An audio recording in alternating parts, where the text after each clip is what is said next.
Demokrasi dan penerapannya di Indonesia. Coba pikirkan, adakah perubahan positif yang ingin kamu lihat di sekolah, masyarakat, atau bahkan negara?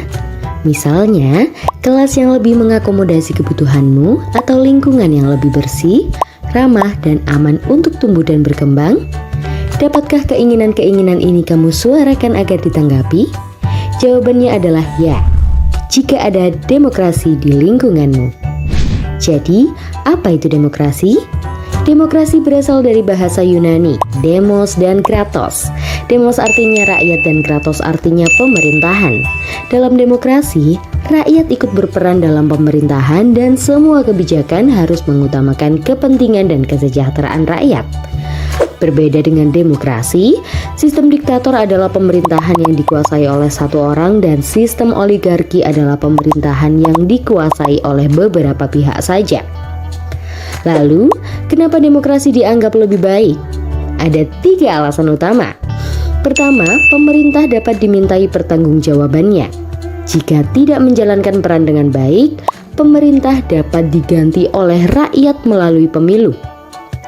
Kedua, hak rakyat dijamin oleh undang-undang. Jika pemerintah melanggar hak rakyat, maka rakyat dapat mengandalkan sistem pengadilan untuk membelanya. Ketiga, rakyat boleh menyuarakan protes jika tidak setuju dengan keputusan pemerintah. Protes ini tetap mesti dilakukan dengan damai seperti misalnya demo, kampanye online, atau petisi. Semua ini tidak mungkin terjadi pada sistem diktator dan oligarki karena kedudukan rakyat jauh lebih rendah dari pemerintah.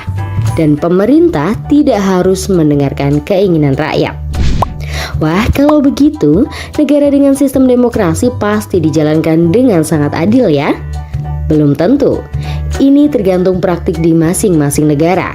Banyak praktik demokrasi yang menghasilkan pemerintahan oleh mayoritas karena suara mayoritas yang akhirnya menjadi penentu dalam pemilu.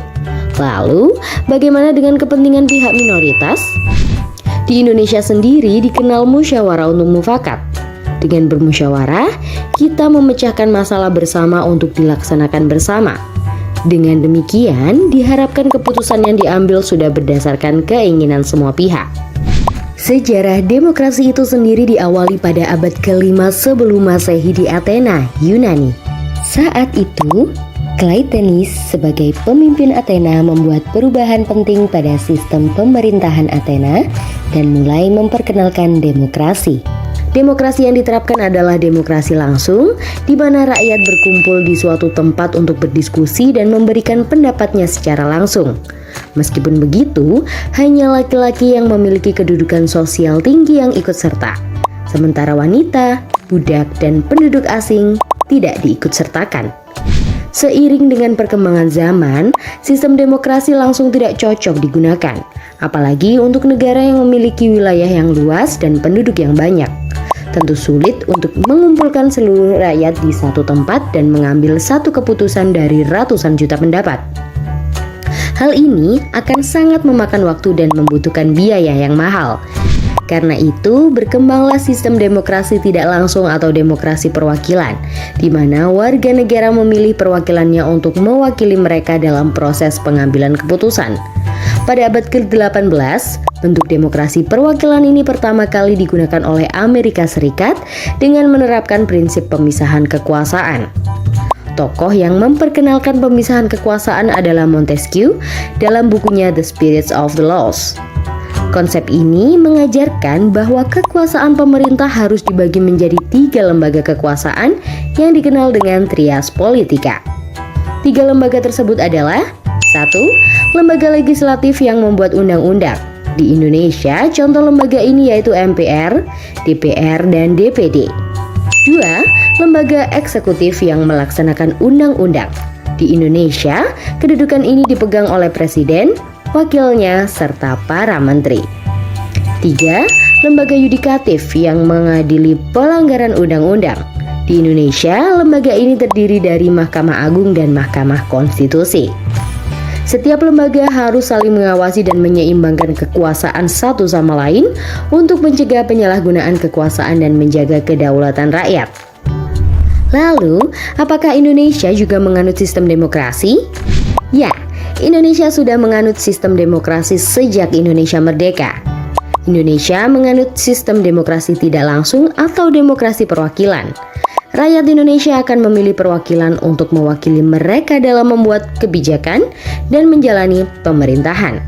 Melalui pemilihan umum atau pemilu, rakyat akan memilih perwakilan eksekutif yaitu presiden dan wakil presiden, serta perwakilan legislatif yaitu DPR, DPRD, dan DPD. Agar demokrasi dapat berjalan dengan baik, ada beberapa syarat yang harus ada. Pertama, kesetaraan di mata hukum. Kedua, kebebasan berkumpul, berpendapat, bergerak, dan berkeyakinan. Ketiga, pemilu yang bebas dan adil. Keempat, sistem hukum yang bebas dari pengaruh luar. Kelima, pers yang bebas dan mewakili keberagaman. Jika demokrasi tidak berjalan dengan baik, maka ketidakadilan mudah terjadi. Misalnya, mayoritas menindas minoritas, korupsi, oligarki, dan pemilihan yang tidak adil. Jadi, sekarang kita sudah tahu apa itu demokrasi dan bentuk demokrasi di Indonesia.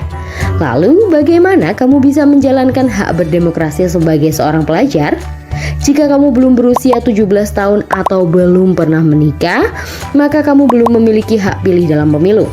Namun, kamu tetap bisa menyuarakan keinginanmu lewat berbagai jalur. Pertama, bertanya dan angkat bicara jika ada hal yang tidak kamu mengerti atau tidak kamu setujui di rumah ataupun kelas. Tetapi, pastikan kamu menyampaikan dengan cara yang sopan dan hormat. Kedua, berpartisipasi dalam pemilihan badan dalam sekolah. Misalnya, ketua kelas atau pengurus OSIS. Pilihlah kepengurusan yang janjinya lebih sesuai keinginanmu atau kamu percaya kinerjanya baik. Ketiga, bergabung dalam organisasi muda-mudi yang memperjuangkan hak masyarakat. Contohnya organisasi lingkungan hidup yang memperjuangkan hakmu untuk mewarisi bumi yang bebas dari sampah dan polusi di masa depan. Nah, kalian sudah paham dong tentang demokrasi. Yuk, kita diskusikan lebih lanjut.